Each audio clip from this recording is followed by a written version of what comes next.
Hey everyone, मेरा नाम मोहम्मद नदीम है और आप देख रहे हैं मेरा YouTube channel know your car with Mohammad Nadeem. So guys, thank you so much आपने चैनल पे विजिट किया। सो जैसा कि आपने कैप्शन देखा, आज के ये वीडियो में हम लोग कवर करेंगे new Toyota Fortuner and Legender के सारे फीचर्स। ये फीचर्स काम कैसे करते हैं, कब आपको कहाँ पे क्या फीचर यूज करना है, ये सारी चीजें एकदम डिटेल में मैं बता दूंगा। इसमें छोटी से छोटी चीज, जितना टायर पे हवा रखना है और बड़ी से बड़ी चीज 4x4 का ऑपरेशन कैसा है, ये सारी चीजें कवर करूंगा, इसलिए वीडियो थोड़ी बड़ी होगी। तो प्लीज वीडियो को एंड तक का देखिए। अब चलिए वीडियो स्टार्ट करते हैं। तो जैसा अब मैं फ्रंट से स्टार्ट कर रहा हूँ, तो गाइस जैसा आप देख सकते हैं, ये by beam LED projector headlamp है। ये वाला जो स्ट्रिप है फॉर्च्यूनर में, ये डे टाइम रनिंग लैंप है। तो जैसे ही आप दिन के टाइम पे व्हीकल को ऑन करते हैं और आप गियर में गाड़ी डाल के हैंड ब्रेक रिलीज करते हैं, तो उस टाइम पे आपका डे टाइम रनिंग लैंप चालू हो जाएगा। अब काफी लोगों की कंप्लेन आती है कि मेरा डे टाइम रनिंग लैंप काम नहीं कर रहा है। तो वो बेसिकली जब आप नाइट ड्राइव करते हैं या ऑटोमेटिकली हेडलैम्प जैसे मॉल की बेसमेंट पार्किंग वगैरह में चालू हो जाता है, तो जैसे ही हेडलैम्प चालू होएगा, डे टाइम रनिंग लैंप जो है ये बंद हो जाएगा और उस टाइम पे आपका बम्पर पे जो एक एलईडी स्ट्रिप दिया हुआ है, ये क्लियरेंस लैंप एलईडी का चालू हो जाएगा। तो नाइट ड्राइविंग में ये वाला एलईडी आपका काम करेगा, डे टाइम में डे टाइम रनिंग लैंप काम करेंगे। अब ये जो एलईडी है, ये डुअल पर्पस है। ये आपका सीक्वेंशियल टर्न इंडिकेटर के साथ साथ एक एलईडी स्ट्रिप भी है, तो डुअल फंक्शन दोनों काम कर देता है। अभी हेडलैम्प ऑन कैसे होता है, फ्रंट फॉग लैंप कैसे चालू करना है, रियर फॉग लैंप कैसे चालू करना है, जब मैं अंदर बैठूंगा तब आपको लीवर एक्सप्लेन करके समझा दूंगा। अब यहाँ पे आप जैसा कि देख सकते हैं, फ्रंट सेंसर्स भी दिया हुआ है, जैसा आप नोटिस कर सकते हैं। तो ये सेंसर का डिस्प्ले आपको व्हीकल के एमआईडी पे आ जाएगा, वो डिस्प्ले भी मैं आपको पोजीशन करके बता दूंगा। अब हम साइड में आ गए व्हीकल के। जैसे आप डोर हैंडल नोटिस करेंगे, यहाँ पे आपको एक बटन दिख रहा है। अब ये बटन को आप प्रेस करके, चाबी आपकी रेंज में होना चाहिए व्हीकल के 80 सेंटीमीटर के आसपास। अब ये बटन प्रेस करेंगे, गाड़ी लॉक भी हो जाता है।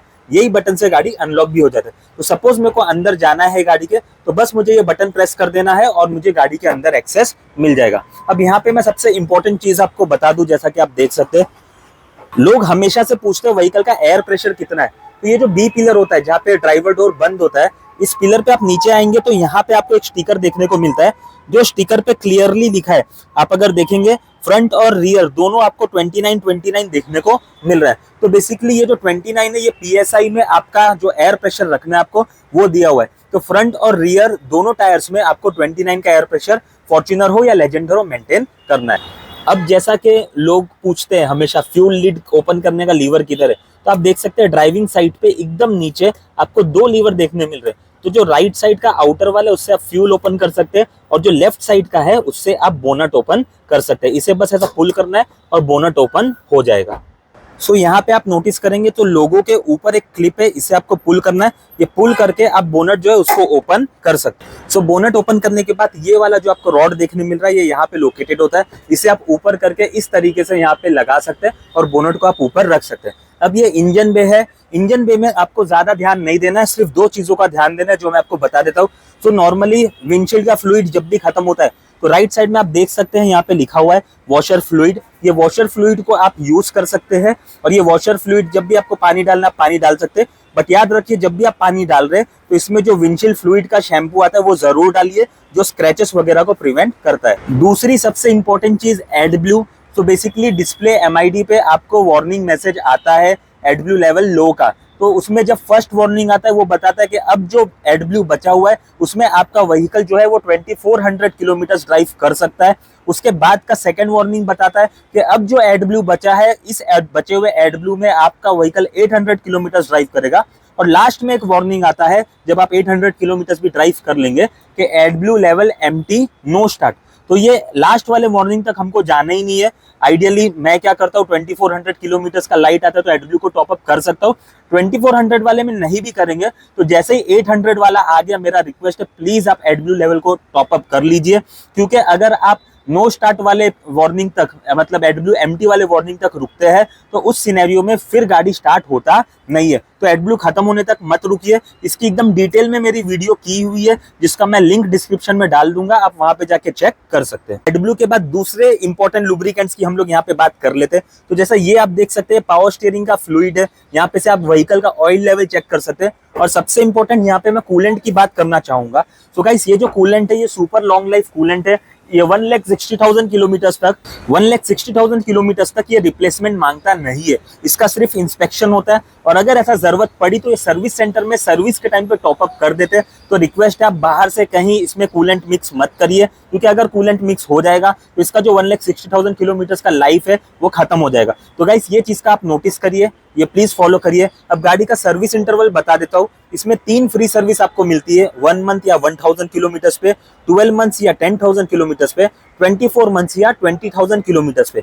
अब ये जो सर्विस है इस पे लेबर फ्री होता है, जो भी कंज्यूमेबल जैसे कि ऑयल वगैरह लगेगा उसका आपको चार्जेस पे करना पड़ता है। अब इसमें हर 10,000 किलोमीटर का सर्विस इंटरवल है। पहला सर्विस सिर्फ 1000 पे होता है, जिसपे लुब्रिकेशन सारी चीजें चेक हो जाती है, क्लीन करके आपको गाड़ी वापस मिल जाती है। बट उसके बाद एवरी 10,000 किलोमीटर का सर्विस है जो आपको शेड्यूल फॉलो करना है। गाड़ी में 3 इयर्स और 1 लाख किलोमीटर का एक्सटेंडेड वारंटी भी आपको मिल जाता है। सॉरी, 3 इयर्स और 1 लाख का स्टैंडर्ड वारंटी है, जिसको आप एक्सटेंडेड भी कर सकते हैं। अब एक्सटेंडेड में आपके पास काफी सारे पैकेजेस है, जहां पे आप 5 इयर्स तक और जैसा आपका रनिंग है उस हिसाब से किलोमीटर्स भी चूज कर सकते हैं। चलिए अब आगे चलते हैं और आगे की बातें हम लोग कर लेते हैं। अब व्हीकल के हम लोग रियर में आ गए, तो रियर में आपको पता है यहाँ पे आपको सेंटर में एक सॉफ्ट टच बटन मिलता है, जिसे आप लॉन्ग प्रेस कर देंगे तो बूट जो है वो ओपन हो जाता है। सिमिलरली आप चाबी से भी आप बूट ओपन कर सकते हो, और आपको ड्राइविंग सीट पे भी ऑप्शन मिलता है बूट को ओपन करने का। अब जो सीट्स है वो काफी इजीली फोल्डेबल है। आप देख सकते हैं जो सीट है इसमें एक स्लिंग दिया हुआ है, ये स्लिंग को आपको सिर्फ पुल करना है। आप जब स्लिंग को पुल कर लेंगे, ये जो आपको यहाँ पे हुक दिख रहा है, आप ये हुक को यहाँ पे लगा सकते हैं, जिसकी हेल्प से आप यहाँ पे जो आपका सीट है उसे अच्छे से होल्ड करके रख सकते हैं। इसमें एक वेलक्रो भी आता है, जिसके साथ आप सीट को टाइट कर सकते हैं, जिसकी वजह से वो आवाज भी नहीं करेगा। सिमिलरली आप इसे जब वापस से प्रेस कर देंगे नीचे, सीट जो है आपका बराबर से हुक में बैठ जाएगा, और आप इस तरीके से सीट को पुल करके आपके हिसाब से एडजस्ट कर सकते हैं। इसमें रिक्लाइनिंग का भी ऑप्शन आपको मिल जाता है। अब आपको लेफ्ट साइड में ये वाला जो देख सकते हैं कंपार्टमेंट, इसे ओपन करना है। ओपन करने के बाद आपको अंदर हैजार्ड ट्रायंगल मिल जाता है। आपका स्पेयर व्हील के लिए यहाँ पे आप देख सकते हैं आपको जैक भी मिल जाता है, और टूल किट भी आपको मिल जाता है। अब स्पेयर व्हील जो है वो आप देख सकते हैं यहाँ पे नीचे की तरफ आपको मिलता है, ये चीज आप देख सकते हैं। अब ये निकालना इजी तो है बट थोड़ा सा ट्रिकी है। अब जब टूल किट आप यूज करेंगे, यहाँ पे आपको उसे इंसर्ट करना है, और आप अच्छे से रोल करके जब आप रोल करेंगे उस स्पैनर को, तो जो आपका स्पेयर व्हील है वो नीचे आ जाएगा। सिमिलरली जब आप उसको वापस रोल करते हैं तो ये ऊपर भी चले जाता है। अब इसे प्रॉपरली कैसे निकालना है, कैसे वापस से लगाना है, मेरा एक वीडियो किया हुआ है, जिसका लिंक मैं डिस्क्रिप्शन में डाल दूंगा। प्लीज वो वीडियो पूरा देख लीजिए, आप समझ लीजिए, ताकि आप कभी बाहर जाते हैं, इनकेस पंचर वगैरह का सिनेरियो आ जाता है, तो आप बहुत आसानी से यहाँ पे जो स्पेयर व्हील है उसे निकाल के आप रिप्लेस कर सकते हैं। तो ये इंपॉर्टेंट वीडियो है, डिस्क्रिप्शन में उसका लिंक मिल जाएगा, आप प्लीज उसे देख लीजिए। अब जब मुझे बूट बंद करना है, बस ये बटन प्रेस कर देना है, या चाबी से बटन को प्रेस कर देना है, इलेक्ट्रॉनिकली बूट जो है वो बंद हो जाएगा। काफी लोगों को इलेक्ट्रॉनिक बूट अगर नहीं चाहिए, मैन्युअली करना है, तो MID पे इसका सेटिंग है, जहां पे जाके आप जो सीट जो ये है बूट है इलेक्ट्रॉनिक, उसे वहां पे जाके बंद कर सकते हैं। अब ये आ जाता है गाड़ी का सेकंड रो, जैसा आप देख सकते हैं। यहाँ पे आपको एक 12 वोल्ट का एक्सेसरी सॉकेट देखने को मिल जाता है। सिमिलरली आप नोटिस करेंगे तो ऊपर आपको AC का फैन का कंट्रोल मिल जाता है, जिसे आप ऑटो पे भी रख सकते हैं, और AC के वेंट्स एंड लैंप मिल जाता है। सीट के सेंटर में यहाँ पे आपको आर्मरेस्ट मिल जाता है, जिसे आप ओपन कर सकते हो, और आर्मरेस्ट में आपको 2 ग्लास होल्डर्स भी मिल जाते हैं। अब थर्ड रो में जाना कैसे है, तो एकदम सिंपल है। यहाँ पे आप एक लीवर देख सकते हैं, इसे बस एक बार पुल करना है, बहुत इजीली सीट जो है आगे की तरफ टंबल हो जाता है, और आपको एक अच्छा वाइड स्पेस मिलता है थर्ड रो में एंटर करने के लिए। सो होप ये क्लियर है आपको। और जब आप थर्ड रो में भी बैठे हैं, आप पीछे से ये लीवर को पुश कर सकते हैं, जिसकी वजह से आप खुद से ही बाहर आ सकते हैं, किसी आपको बुलाने की जरूरत भी नहीं है। अब यहाँ पे मैं एक मैनुअल गाड़ी में आया हूँ, फॉर्च्यूनर में, जिसमें मैं आपको कुछ इंपॉर्टेंट फीचर्स जो सिर्फ मैनुअल गाड़ी में आते हैं वो एक्सप्लेन कर दूं। उसके बाद मैं लेजेंडर का एक फीचर आपको समझा दूंगा, और फिर फाइनली एक 4x4 ऑटोमेटिक फॉर्च्यूनर में बैठ के बाकी के सारे फीचर्स हम लोग कवर कर लेंगे। तो जैसा कि आप यहाँ पे देख सकते हो, मैनुअल फॉर्च्यूनर में आपको एक फीचर यहाँ पे एक्स्ट्रा मिलता है, जहाँ पे लिखा हुआ है IMT। जब इसे मैं प्रेस करता हूँ, आप डिस्प्ले पे देख सकते हैं IMT लिख के आ गया। अब IMT का मतलब होता है intelligent manual transmission. So guys, ये जैसा काफी दूसरे ब्रांड्स जो IMT यूज कर रहे हैं विदाउट क्लच वाला मैनुअल ट्रांसमिशन, ये वैसा नहीं है। सो बेसिकली ये जो IMT ट्रांसमिशन है, ये एक कंफर्ट मोड है। अब कंफर्ट मोड की अगर मैं बात करूं, जब आप गियर शिफ्ट करते हैं तो इंजन RPM और गियर के मिसमैच की वजह से जो जर्क लगता है, जो IMT मोड की हम अभी बात कर रहे हैं, ये इस जर्क को खत्म करके कंफर्ट के गाड़ी को बहुत इंप्रूव कर देता है। तो ये IMT मोड अगर आप ऑन रख के चलाते हैं तो वो इंजन के स्पीड को और गियर को मैच करता है, जिसकी वजह से कंफर्ट जो है वो बहुत इंप्रूव हो जाता है और आपको कंफर्टेबल ड्राइव मिलती है विदाउट एनी जर्क। अब हम लोग एक और इंपॉर्टेंट फीचर की यहाँ पे बात करते हैं। यहाँ पे हम बात करेंगे फॉर्च्यूनर मैनुअल के रिवर्स गियर के बारे में। सो बेसिकली है काफी इजी, 6 स्पीड होने की वजह से ये आगे की तरफ है, बट इसे आगे की तरफ शिफ्ट कैसे करना है वो चीज हम यहाँ पे समझ लेते। तो बेसिकली जैसा हम फर्स्ट गियर डालते हैं, ये फर्स्ट गियर हो गया, बट अगर इसी लीवर को एक बार आपने लेफ्ट में प्रेस किया, पुश किया, फिर और एक बार लेफ्ट में पुश करके जब आप आगे करेंगे तो आप देख सकते हैं रिवर्स कैमरा ऑन हो गया, यानी कि रिवर्स गियर जो है वो एंगेज हो गया। सो सपोज आप डायरेक्टली अगर करेंगे फर्स्ट टाइम पे तो फर्स्ट गियर एंगेज होगा, बट अगर इसे 2 स्टेप्स पे करेंगे, जैसा कि ये मैंने 1 किया, 2 किया और फिर आगे जाएंगे तो रिवर्स गियर एंगेज हो जाएगा। तो ये काफी इंपॉर्टेंट फीचर था जो आपको पता रहना चाहिए, नहीं तो रिवर्स लेने नहीं आएगा तो डिफिकल्टीज हो सकती है। सो ठीक है, अब आगे बढ़ते डुअल जोन एसी का भी बात कर सकते हैं हम लोग यहाँ पे। तो आपको जैसा पता है न्यू फॉर्च्यूनर में आपको डुअल जोन एसी मिल रही है। सो गाइस यहाँ पे आप देख सकते हैं जो राइट साइड का लीवर मुझे मिला है, यहाँ से मैं राइट साइड का टेम्परेचर कंट्रोल कर सकता हूँ। जैसा आप देख सकते हैं 20 डिग्री हो गया। सिमिलरली लेफ्ट का अगर मैं लीवर यूज करूंगा तो लेफ्ट में जितना भी मुझे रखना है 19 डिग्री, 20 डिग्री, 21 डिग्री, अपने हिसाब से जो पैसेंजर से अपने कंफर्ट लेवल के हिसाब से वहां पे ये उसे एडजस्ट कर सकते हैं। सो डुअल जोन एसी का आपको कंट्रोल पता चल गया। अब यहाँ पे से आपको फैन का स्पीड मिलता है, जो आपको बढ़ाना है आप बढ़ा सकते हैं, कम करना है कम कर सकते हैं। उसके बगल में आप अगर देखेंगे तो फ्रंट डिफॉगर और रियर डिफॉगर के भी 2 बटन्स के ऑप्शन आपको मिल जाते हैं। ये मोड बहुत इंपॉर्टेंट है, internal circulation mode, specially Mumbai जैसे सिटी में इस लाइट को हमेशा ऑन रखना है, यानी कि इंटरनल सर्कुलेशन मोड को हमेशा ऑन रखना है। आप अगर उसे ऑफ रखते हैं तो बाहर की जो हवा है वो कैबिन के अंदर आएगी, तो जिसमें आपको पोल्यूशन, बैड ऑर्डर कुछ अगर रहेगा तो वो सारी चीजें अंदर एंटर कर देती है। तो इसका आपको हमेशा खास ध्यान रखना है। अब यहाँ पे आप देखेंगे तो मोड्स आप चेंज कर सकते हैं। आपको एसी का फ्लो कहाँ चाहिए, आपको फेस पे चाहिए, फेस और पैर में साथ में चाहिए, आपको सिर्फ पैर में चाहिए, या आपको इसके साथ फ्रंट का डिफ्रॉस्टर भी चाहिए जो आपको बारिश वगैरह में फॉग हटाने के लिए विंडशील्ड से हेल्प करता है। तो ये सारी चीजें आप यहाँ पे जाके चूज और सिलेक्ट कर सकते हैं। अब मैं लेजेंडर के अंदर आ गया हूँ, आपको यहाँ पे जो लेजेंडर के एक्स्ट्रा फीचर्स है वो बताने के लिए। तो जैसा आपको पता है इसमें एक वायरलेस चार्जर आता है। आपको करना कुछ नहीं है, बट फोन को यहाँ पे ऐसा रख देना है, और रखने के बाद आप देख सकते हैं यहाँ पे एक बटन दिया हुआ है, ये बटन को आपको प्रेस कर देना है। जब ये बटन को आप प्रेस करेंगे ब्लू कलर का एक लाइट जल गया जो अब ऑरेंज हो जाएगा और आपके फोन का चार्जिंग जो है वो ऑन हो जाएगा, जैसा कि आप यहाँ पे देख सकते हैं। तो काफी इजी है, तो ये चीज आपको होपफुली समझ में आ गई होगी। अब आप यहाँ पे नोटिस करेंगे तो लेजेंडर में जो एक kick sensor based boot opening आता है वो भी मैं आपको एक्सप्लेन कर देता हूँ। सो बेसिकली आप नोटिस करेंगे यहाँ पे आपको यहाँ पे देखने को मिल रहा है ऊपर एक किक सेंसर को बंद करने का बटन दिया हुआ है। अगर आप इसे अंदर की तरफ बंद करेंगे तो ये काम नहीं करेगा, तो ये हमेशा बाहर की तरफ होना चाहिए। और नीचे बूट ओपन करने का एक स्विच दिया हुआ है, तो बूट ओपन होने का अगर आप स्विच प्रेस करेंगे तो जैसा आप चाबी से बूट खोल सकते हैं इलेक्ट्रॉनिकली, यहाँ से ड्राइविंग सीट से भी खोल सकते हैं। अब जो किक सेंसर वाला काम है, फंक्शन कैसे करता है, उसका डिटेल में वीडियो मेरा किया हुआ है, जिसका लिंक मैं डिस्क्रिप्शन में डाल दूंगा, आप वहां पे जाके चेक कर सकते हैं। सो चलिए अब मैं फाइनली आ गया हूँ फॉर्च्यूनर में 4x4 ऑटोमेटिक में। अब इसके सारे के सारे पेंडिंग फीचर्स मैं आपको यहाँ पे एक्सप्लेन कर देता हूँ। तो गाइस जैसा मैं स्टीयरिंग से चालू कर रहा हूँ, यहाँ पे आप देख सकते हैं स्टीयरिंग में नीचे की तरफ एक लीवर है जिसे मैंने पुश करके अभी बाहर निकाला। ये निकालने के बाद आप स्टीयरिंग को both ways tilt as well as telescopic adjust कर सकते हैं। सो जैसा आपको चाहिए उस हिसाब से आप स्टीयरिंग को ऊपर नीचे भी कर सकते हैं और अपने हिसाब से एडजस्टमेंट भी कर सकते हैं। सो ये स्टीयरिंग एडजस्टमेंट करने के बाद जो लीवर है आप उसे वापस से अंदर पुश कर दीजिए, सो दैट स्टीयरिंग जो अच्छी तरीके से फिक्स हो जाए। राइट साइड में आपको मिलता है MID का कंट्रोल, जहाँ पे आप देख सकते हैं डिस्प्ले को आप नेविगेट कर सकते हैं, इसमें सारी चीजें नोटिस कर सकते हैं और जो चेंजेस आपको अपने हिसाब से कस्टमाइज करने आप कर सकते हैं।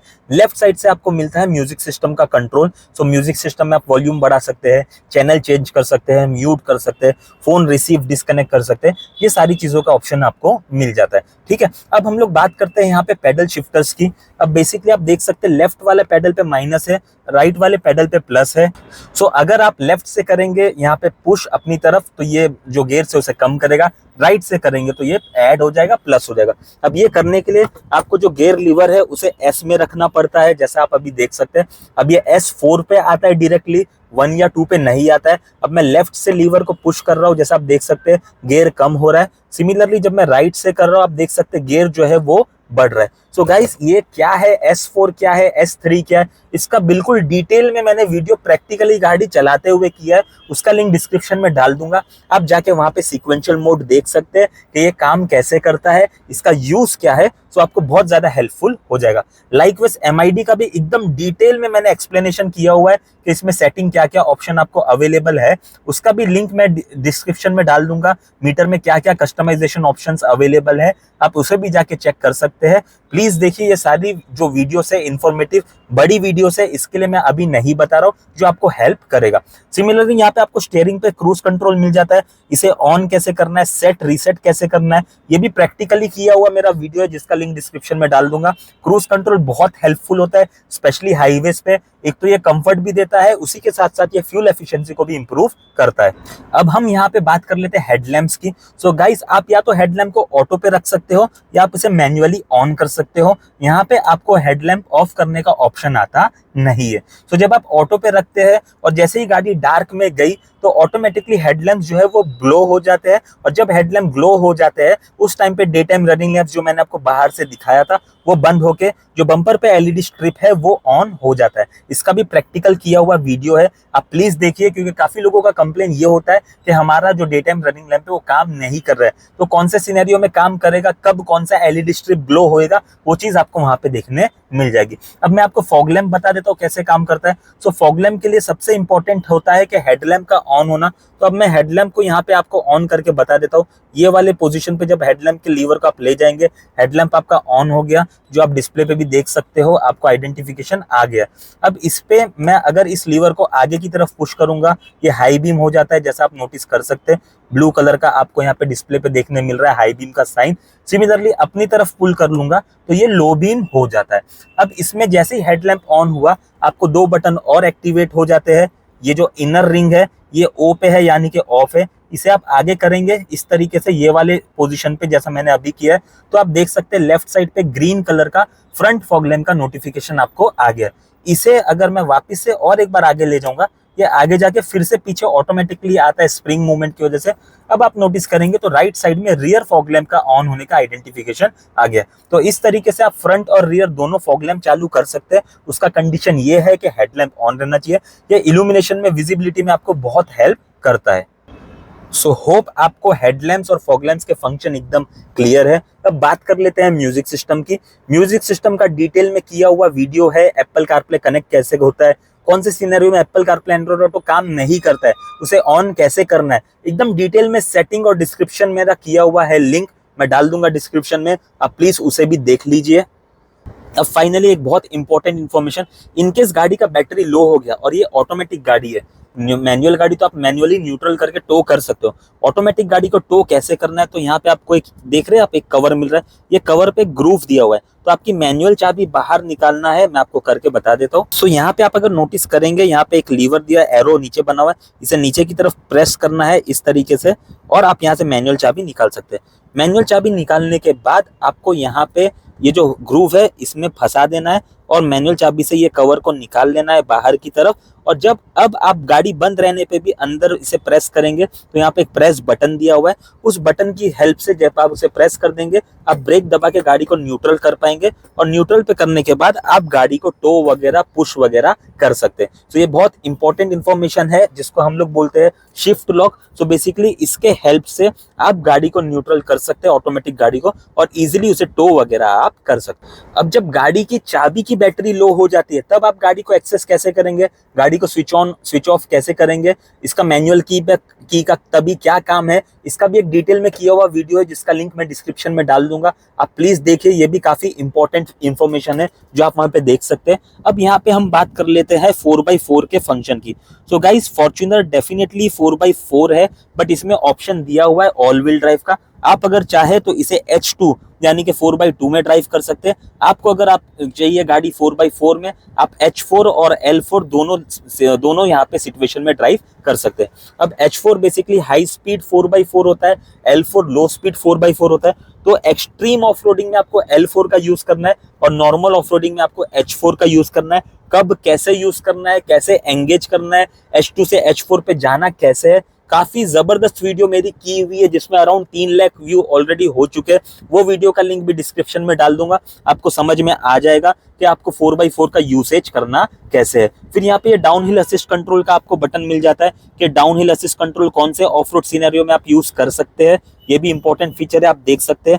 व्हीकल स्टेबिलिटी कंट्रोल कब यूज करना है, इसमें ट्रैक्शन कंट्रोल का क्या काम है, ये फीचर का भी वीडियो का लिंक डिस्क्रिप्शन में मैं डाल दूंगा, सो दैट आपको सब वीडियोस एक ही जगह पे मिल जाए। तो आपको जब भी फॉर्च्यूनर का कोई फीचर समझना है, अलग अलग वीडियो को जाके देखने की कोई जरूरत नहीं है, एकदम आसानी से आप देख सकते हैं। अब यहाँ पे आप अगर नोटिस करेंगे तो आपको वेंटिलेशन का भी ऑप्शन दिया हुआ है सीट में। तो इसमें अलग अलग फैन की स्पीड है, आर यानी कि राइट हैंड साइड, एल यानी कि लेफ्ट हैंड साइड। तो फ्रंट ड्राइवर और पैसेंजर दोनों सीट में आपको ये परफोरेशन में से यहाँ पे आपको अगर देखेंगे तो आपको सीट में वेंटिलेशन मिल जाता है, जो अगेन काफी कंफर्ट में आपको हेल्प करता है। तो आप अगर लेफ्ट वाले को ऊपर करेंगे तो लेफ्ट सीट में वेंटिलेशन ऑन हो जाएगा, राइट वाला ऊपर करेंगे तो राइट सीट में वेंटिलेशन ऑन हो जाता है। सो ये सब मैंने फीचर्स की तो इन्फॉर्मेशन आपको दे दिया है। अब आप जैसा कि देख सकते हैं राइट साइड में आपको पावर विंडोज के कंट्रोल है। फॉर्च्यूनर के चारों विंडो एक ही टच पे पूरा नीचे आ जाएंगे, जैसा आप देख सकते हैं, एक ही पुश पे पूरा ऊपर भी आ जाते हैं, जैसा कि आप देख सकते हैं। ये सारे एंटी पिंच है, अगर किसी का हाथ वगैरह भी आता है तो विंडो जो है वहां पे रुक जाएगा। अब यहाँ पे आप देख सकते हैं राइट में कुछ फीचर्स है जो मैं आपको एक्सप्लेन कर दूं। तो सबसे पहले ऊपर आप देख सकते हैं पी यानी कि पार्किंग सेंसर है, बोथ फ्रंट और रियर। अगर आपको नहीं चाहिए तो आप बंद कर सकते हैं, बट मेरा सजेशन रहेगा हमेशा इसे चालू रखिए, सो दैट आपको बहुत हेल्पफुल हो जाएगा टाइट स्पेस में, स्पेशली पार्क करने के टाइम पे। अब आप नोटिस करेंगे तो यहाँ पे एक डीपीएफ का बटन दिया हुआ है, ये बहुत इंपॉर्टेंट इन्फॉर्मेशन है, प्लीज इसे आप ध्यान से देखिए। अगर यहाँ पे आप इसे एक बार प्रेस कर देंगे तो डिस्प्ले पे आपको एक मैसेज आ गया, manual regeneration unavailable, DPF normal. So guys, इस तरीके का आप पॉपअप देखेंगे गाड़ी में, हमेशा आता है जब आप ड्राइव करेंगे। सो ये जो व्हाइट वाला रेंज है, इसका व्हाइट बार्स जो है, व्हाइट बार्स अगर आ रहे हैं आपको टेंशन लेने का कोई जरूरत नहीं है।